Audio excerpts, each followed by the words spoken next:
बात है, क्या बात है। मैं देख के हैरान हूँ, इतने सारे लोग, इतनी सारी एनर्जी। मैं खुश हो गया ज्यादा। अच्छी पॉपुलैरिटी है आपकी, मतलब ऑलमोस्ट सारे ही जानते हैं। मैंने ठीक कहा ना कि आपका जो YouTube चैनल है वो सिर्फ इंडिया का नहीं, पूरे वर्ल्ड के जो टॉप टेक चैनल्स हैं उनमें से एक है। 100%। और जल्द ही नंबर 1 भी हो जाएगा। क्या बात है।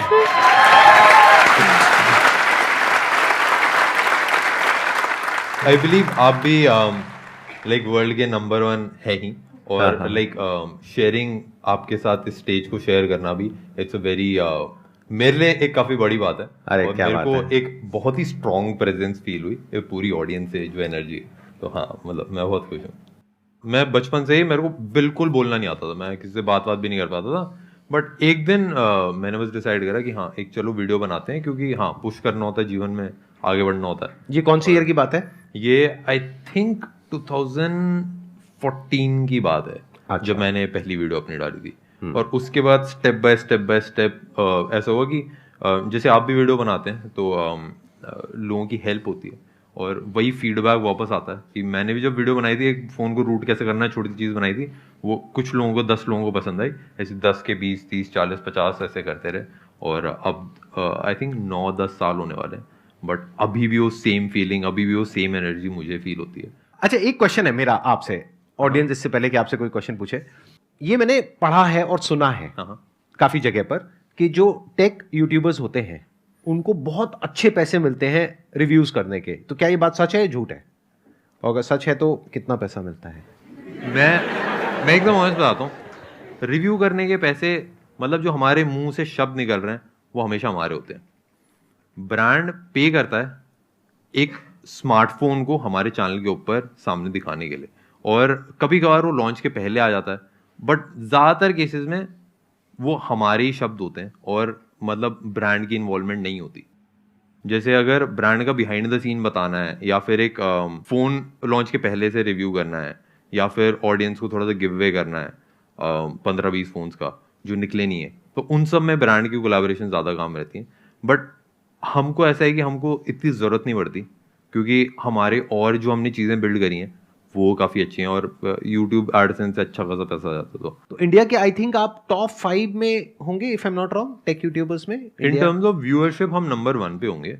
इन टर्म्स ऑफ सब्सक्राइबर्स हाँ, टॉप 5 में हम कुछ होंगे। मैंने ये चीज नोट करी आपके चैनल पर कि आपके सब्सक्राइबर्स कम हैं लेकिन व्यूज बहुत अच्छे आ रहे हैं। हर वीडियो के ऊपर 1-1.5 मिलियन 2 मिलियन व्यूज आ रहे हैं आपके ऑन एन एवरेज। तो ऐसा कैसे हो पा रहा है? उसके पीछे क्या रीजन है? आई थिंक ऐसा इसलिए क्योंकि लोग उस जर्नी से बहुत कनेक्टेड है। जैसे आपको भी लोग जैसे देखते हैं तो वो संदीप माहेश्वरी से भी उतना ही कनेक्टेड है जितना वो उनकी मोटिवेशनल स्पीचेस से कनेक्टेड है।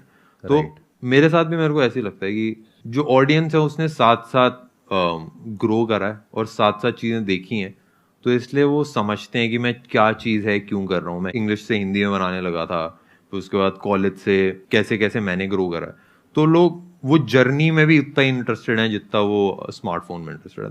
आई थिंक इसीलिए लोग जुड़े रहते हैं और इतना प्यार दिखाते हैं। सबसे पहले तो थैंक यू सर, यहाँ पे इतनी बड़ी अपॉर्चुनिटी देने के लिए मुझे। यहाँ पे it's like a dream come true for me. And sir, मेरा क्वेश्चन ये है आपसे कि जब आपने अपनी जर्नी शुरू करी तो आपको कई सारी चैलेंजेस फेस करनी पड़ी। अगर मैं टेक जर्नी की ही बात करूं तो काफ़ी सारे आपको एरर आए होंगे। कोई प्रॉब्लम है, स्पेशली टेक्निकल में वर्क करने के लिए आपको ये चीज़ नहीं आ रही, वो चीज़ नहीं आ रही, बुक्स प्रॉपरली गाइडेंस नहीं मिल रही है, फिर भी आपने अपनी कंसिस्टेंसी मेंटेन रखी एक्सटर्नल फैक्टर्स को पीछे छोड़ के। तो वो कैसे करा आपने? मतलब मैं ये जानना चाहती हूँ आपसे। मेरे से ना एक क्वेश्चन पूछा था एक हमारे साथ एक पर्सन काम करता है, उसने कि आप कंसिस्टेंट कैसे हो? आप डेली अपलोड करते हो अपनी वीडियोस या हफ्ते में 1-2 दिन? कैसे? हफ्ते में हम 4-5 वीडियोस अपलोड करते हैं, बट एक हफ्ते में हम 30 से 40 पीस ऑफ कंटेंट डाल देते हैं, और सारे बिजनेस भी चला लेते हैं। तो मेरा ये उससे क्वेश्चन था कि आप कब वीडियोस बनाते हो, क्योंकि वो भी वीडियोस बनाता था। तो उसने बोला जब मेरा मन करता है। मैंने बोला जब मन नहीं करता तब क्या करते हो? वो तो तब नहीं बनाता। मैंने बोला जब मेरा मन नहीं करता मैं तब भी बनाता हूँ। तो आई थिंक मैंने इतना दिमाग नहीं लगाया कि मैं कैसा फील कर रहा हूँ, कैसा मेरे को लग रहा है, क्योंकि मैं जेन्युइनली बिलीव करता हूँ कि आपको वो करना चाहिए जिसकी ज़रूरत है, और उससे अगर लोगों की हेल्प हो रही है, चीज़ें लोगों का फ़ायदा हो रहा है, तो मैं उसको कर लेता हूँ और मैं बस करता रहता हूँ। तो आई थिंक वही जो स्ट्रगल है, वही जो बेकार वाला टाइम है, उसी में मजा आता है। अब वो स्टोरी है ना कि लाइक मैं ये स्टोरी इसलिए सुना पा रहा हूँ कि लाइक हाँ भाई शुरू में दिक्कत हुई, ये हुई, तो अब सुन के मजा आता है, अब सुन के हंसी आती है। बट अगर मैं वो मेहनत नहीं करी होती तो वो स्टोरी में भी मजा नहीं आता। जैसे दाल चावल है ना, घी तड़का डाल के अगर पड़े रखे हैं, उसको अगर आप रोज खा रहे हो तो मजा नहीं आएगा। बट अगर आपने मेहनत करी, अगर आप जिम विम करा सुबह, उसके बाद जब आप खाओगे ना, तब और ज्यादा मजा आता है। तो मेरे हिसाब से वो मेहनत के बाद ही तो एक्चुअल मजा आता है चीजों को एक्सपीरियंस करने का। तो वो मेहनत इज अ पार्ट, उसमें मतलब उनको भी इंजॉय करना चाहिए मेरे हिसाब से। तो लाइफ में ऐसा बहुत बार होता है जब आपका एक बहुत खराब फेस चल रहा होता है, तब भी आप अपने काम पे टिके रहते हो, आप उसको एक चैलेंज की तरह देखते हो। आप कहते हो कोई बात नहीं, तबीयत खराब है, मूड खराब है, तो क्या हो गया, काम तो करना ही है ना, काम थोड़ी ना बंद कर देंगे। फॉर एग्जाम्पल देखो, ये जो आपने क्वेश्चन पूछा, इसी का मैं जवाब आपसे मांगता हूं जॉब से रिलेटेड। कितने लोग हैं यहाँ पे जो जॉब करते हैं, हाथ ऊपर करो। जब मन नहीं होता है, जो कि कभी भी नहीं होता है जॉब पे जाने का, जाते हुए नहीं जाते हो, तो जाना है तो जाना है। क्यों जाना है? क्योंकि वहां से पैसा मिलने वाला है। तो पैसे के लिए और अपने सर्वाइवल के लिए तो हम कुछ भी काम करने को तैयार हो जाते हैं। लेकिन यहां पर प्रॉब्लम क्या होती है, इस काम में जो ये कर रहे हैं, इनकी मर्जी है, इनको कोई ऊपर से बोलने वाला नहीं है कि आज तुम्हें वीडियो डालनी ही है या आज तुम्हें करना ही है, इनकी मर्जी है। तो यहां पे एक सेल्फ डिसिप्लिन चाहिए होता है कि आपके खुद के अंदर से होना चाहिए कि नहीं, करना है तो करना है। मतलब एक रूटीन बना लिया या एक अपना शेड्यूल बना लिया, उस पर टिके हैं तो टिके हुए हैं, फिर हिलना नहीं है वहां से। मैं तो ऐसे डिसिप्लिन इंसान भी नहीं हूँ। मेरा एक ना 6 महीने का ऐसे पीरियड था जिसमें मैं रात के ना 12 साढ़े 12 बजे वीडियो डाल देता था, और लोगों को लगता था ये तो कोई स्ट्रैटेजी है लग रहा है कि ऐसे एल्गोरिदम में कुछ कर देता है। एक्चुअली होता क्या था कि मैं आलस आलस में पूरा दिन रहता था, फिर रात में जाके मैं 30 बना के डाल देता था। तो मेरा ऐसा है कि मैं ना एक गोल को पकड़ के इतना ऑब्सेस हो जाता हूँ कि दिन रात बस फिर उसी पे लगा रहता हूँ। तो मतलब मेरा कोई ऐसा रूटीन या ऐसा कोई टाइम नहीं होता। बट अभी आपने कहा कि जब आपका मन नहीं भी होता, हाँ, तब भी आप वीडियो बनाते हो, तब भी आप कंटेंट बनाते हो। हाँ, बट वो पता नहीं उसको मैं डिसिप्लिन बोलूंगा कि मैं उसको क्या बोलोगे? जब मन नहीं कर रहा फिर भी आप कर रहे हो। अच्छा, because you are obsess with the goal. हाँ, और वो गोल क्या होता है आपके माइंड में? मतलब वो गोल नंबर्स होता है कि इतने सब्सक्राइबर्स मुझे चाहिए, जैसे 10 मिलियन चाहिए या इतना पैसा चाहिए, या क्या होता है वो गोल? सबसे पहली चीज तो मेरे को लोग दिखते हैं कि जैसे मेरे को ये दिखता है कि हम लोगों की लाइफ में एक पॉजिटिव इम्पैक्ट दे रहे हैं। But why are you saying that? इसमें पॉजिटिव इम्पैक्ट क्या है? आप टेक के रिव्यूज दे रहे हैं, how is it a positive impact? मेरे को ऐसा लगता है कि सबसे बड़ी motivation is given by someone जिसने चीजें करी हैं। एलोन मस्क जब स्टेज पे खड़ा होके बोलता है तो लोगों के आंसू आ जाते हैं, और कभी कभार वो चीजें भी मतलब he is not a good speaker, मतलब वो अटक अटक के कैसे बोलते हैं। और मतलब अगर एलोन मस्क से भी ये क्वेश्चन पूछा जाए कि यार मार्स पे आके क्या फायदा होगा, मेरे हिसाब से टेक के बारे में जब हम वीडियोस बनाते हैं, हम एक एनर्जी शेयर कर रहे हैं। और जो मैं चीजें कर रहा हूँ, जो बिजनेसेस मैं बिल्ड कर रहा हूँ, जो चीजें कर रहा हूँ, आई थिंक वो एक ऐसी चीज है जो पॉजिटिव इम्पैक्ट लाती है। और जर्नी से जो लोग कनेक्टेड हैं, वो उस पॉजिटिव इम्पैक्ट की तरफ अट्रैक्ट होते हैं। हाँ, I wanted this basically from you, क्योंकि मैं इसीलिए आपको बीच बीच में ना थोड़ा सा तंग कर रहा हूँ ऐसे क्वेश्चंस पूछ करके। तंग तो नहीं हो रहे ना? नहीं सर, मैं खुश हूँ बहुत। ठीक है ना? हाँ, क्योंकि मैं आपसे वो निकलवाना चाहता हूँ जो सबके काफी काम आने वाला है। वो क्या है कि देखो, बेसिकली जो ये कर रहे हैं, हो सकता है उससे पॉजिटिव इंपैक्ट नहीं आ रहा है। जैसे इलोन मस्क जो कर रहा है, हो सकता है उससे डायरेक्टली कोई पॉजिटिव इंपैक्ट नहीं आ रहा है, बट उसकी जो एनर्जी है उसकी वजह से एक मेजर पॉजिटिव इंपैक्ट आ रहा है। तो इनकी भी जो एनर्जी है दैट इज इन्फेक्शियस। क्योंकि अभी देखो ना कितने कॉन्फिडेंस से बोल रहे हैं कि वर्ल्ड का नंबर 1 मैं टेक यूट्यूबर बनने वाला हूं, मैं ये करने वाला हूं, मैं बिजनेसेस बिल्ड करने वाला हूं। इस एनर्जी की जरूरत है एक्चुअल में, हमारी कंट्री को बहुत जरूरत है। क्योंकि कुछ ऐसे लोगों की जरूरत है जो सिर्फ सेफ्टी, सिक्योरिटी और उसकी बातें ना करें, ऐसी बातें करें जो थोड़ा सा जिसमें पागलपन हो, थोड़ा सा कुछ ऐसा हो कि जो लोगों को सुन करके विश्वास ना हो। ऐसे लोग चाहिए। मैं पूरी दुनिया को एक क्रिएटिव दुनिया देखना चाहता हूँ। मैं देखना चाहता हूँ कि अभी जैसे लोग बस सर्वाइवल के लिए काम कर रहे हैं, रिसोर्सेज की दिक्कत नहीं है, ऐसा नहीं है कि खाने की कमी है या पानी की कमी है। पानी पूरा समुंदर भरा पड़ा है, बस एक ऐसी मशीन चाहिए जो समुंदर का पानी नॉर्मल पानी में कन्वर्ट करे। बिल्कुल। एक चीज जो मिसिंग मेरे को लगती है वो है माइंडसेट। तो आपको लग रहा है कि आप वहां पे अपना रोल प्ले अच्छे से कर रहे हो? हाँ, कि लोगों का माइंडसेट थोड़ा सा खुले, दिमाग खुले, हाँ, जिस हिसाब से आप गेस्ट को क्वेश्चन करते हैं, उनके अंदर अंदर की चीज़ें निकालते हैं, आई थिंक वो मेरे हिसाब से बहुत इम्पॉर्टेंट है। क्योंकि मतलब काफ़ी सारे ऐसे एंटरप्रेन्योर्स होते हैं, काफ़ी सारे ऐसे लोग होते हैं जो छुप के काम करते हैं, जो बताते नहीं है चीज़ें।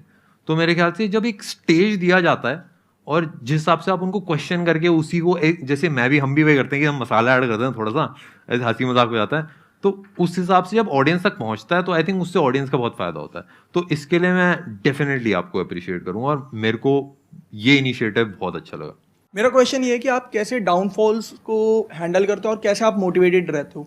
जैसे मेरा भी एक चैनल है, सो अभी मेरे को 1 साल हो चुका है और कुछ 700 समथिंग सब्सक्राइबर्स हैं, बट 1 साल में मैंने 163 वीडियोस अपलोड कर दिए, बट अभी तक सपोर्ट नहीं आया। बट आ जाएगा वो तो कोई दिक्कत नहीं, बट उस चीज़ को कैसे मोटिवेट रखते हो कि आएगा? देखो, मैं तो मोटिवेशन में विश्वास नहीं रखता। मेरे हिसाब से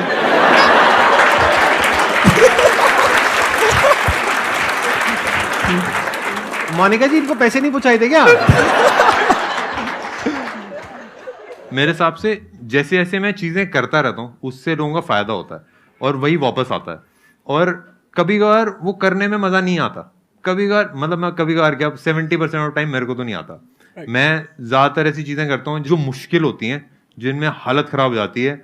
और कभी कभार ऐसा होता है कि जैसे जिम भी जाते हैं ना, हम जिम जाते हैं तो मेरा तो कभी जिम जाने का मन नहीं करता, मेरा तो कभी एक्सरसाइज करने का मन नहीं करता, बट मैं कर देता हूँ क्योंकि मेरे को पता है कि अगर 100 साल जीना है तो जिम जाना पड़ेगा।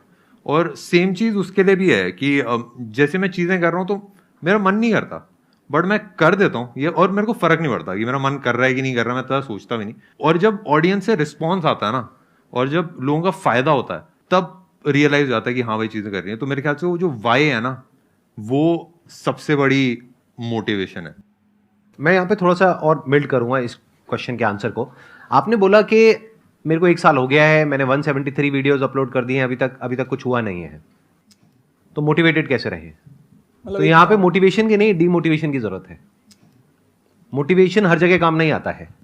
मोटिवेशन तब है जब आप पूरी तरह से टूट गए हो, आप कुछ भी नहीं कर पा रहे हो, उस वक्त आपको मोटिवेशन काम आएगा एक बार उठाने के लिए।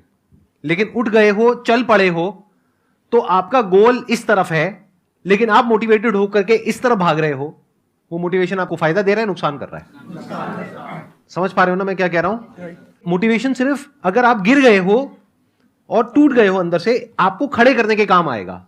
उसके बाद जो इंपॉर्टेंट है वो है अंडरस्टैंडिंग, और मेरी 90% वीडियो इसी बारे में है। तो इन्होंने बिल्कुल ठीक कहा और मैं भी उस बात से एग्री करता हूं कि I also don't believe in motivation. Motivation क्या होता है? टेम्पररी होता है, कुछ दिनों के लिए होता है। तभी तो आप लोगों के ऐसे क्वेश्चंस होते हैं कि सर जब आपकी वीडियो देखते हैं तो बहुत चार्ज अप हो जाते हैं, उसके बाद में तो आपको क्या समझना है कि मैंने ये जो 173 वीडियोस डाली उसमें क्या गड़बड़ करी? ऐसा क्यों है कि व्यूज नहीं आ रहे? जिनके पे आ रहे हैं उसमें ऐसा क्या खास बात है? उनके थंबनेल में ऐसा क्या है? उनके कीवर्ड्स में ऐसा क्या है? उनके टाइटल में ऐसा क्या है? लोग सर्च क्या कर रहे हैं? ऐसा तो नहीं है लोग सर्च कुछ और कर रहे हैं, मैं कुछ और ही वीडियो डाल रहा हूं। तो बेसिकली यहां पर काम आता है क्वेश्चनिंग माइंड।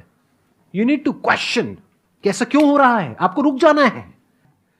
गोल इधर है और आप मोटिवेट होकर के भागते चले जा रहे हो। आप कह रहे हो 1 साल हो गया, मैं गोल तक पहुंच नहीं पाया हूं, लेकिन अब मैं कैसे मोटिवेट हो जाऊं कि मैं 10 साल तक भागता रहूं? अरे ना भैया, नहीं भागना, डिमोटिवेट हो जाओ, रुक जाओ, अपने आप से क्वेश्चन पूछो, ऐसा क्यों हो रहा है? सक्सेस मिल क्यों नहीं रही है? गोल अचीव हो क्यों नहीं रहा है? और जिनका हो रहा है उनका क्यों हो रहा है? आपको सोचना पड़ेगा, दिमाग लगाना पड़ेगा। अपने इमोशन को साइड में हटाना पड़ता है। कभी कभार लाइक उदासी है, खुशी है, कैसा डिमोटिवेशन है, मोटिवेशन है, उन सबको साइड में हटा के जो रिक्वायर्ड है वो करना चाहिए। और आई थिंक वो सबसे ज्यादा मेरे हिसाब से पावरफुल एक चीज होती है। क्योंकि मैं भी देखता हूँ ना कि लाइक मैं जब खुश होता हूँ तब मैं अच्छा काम नहीं करता, जब मैं उदास होता हूँ तब मैं अच्छा काम नहीं करता, जब मैं डीमोटिवेटेड हूँ, मोटिवेटेड हूँ, तब मैं अच्छा काम नहीं करता। मैं बेस्ट काम तब करता हूँ जब मैं इन सारे इमोशन से परे हो जाता हूँ। ऐसा, और जैसे मैं एक एग्जांपल बताता हूँ जो मैं फील करता हूँ। जैसे माइक टाइसन है, जो वो बॉक्सिंग कर रहा है वहां पे रिंग के अंदर, अगर वो खुश है उस टाइम पे तो पिटेगा और अगर जो वर्ल्ड का टॉप का चेस प्लेयर है, जो चेस खेल रहे हैं, तब अगर उदास हैं या खुश हैं तो सही मूव्स नहीं कर पाएगा। सेम कोई भी स्पोर्ट आप देखोगे, जब वो प्लेयर खेल रहा है, जो प्लेयर आगे बढ़ रहा है, तो ना खुश है ना उदास है, वो फोकस्ड है अपनी चीज के ऊपर।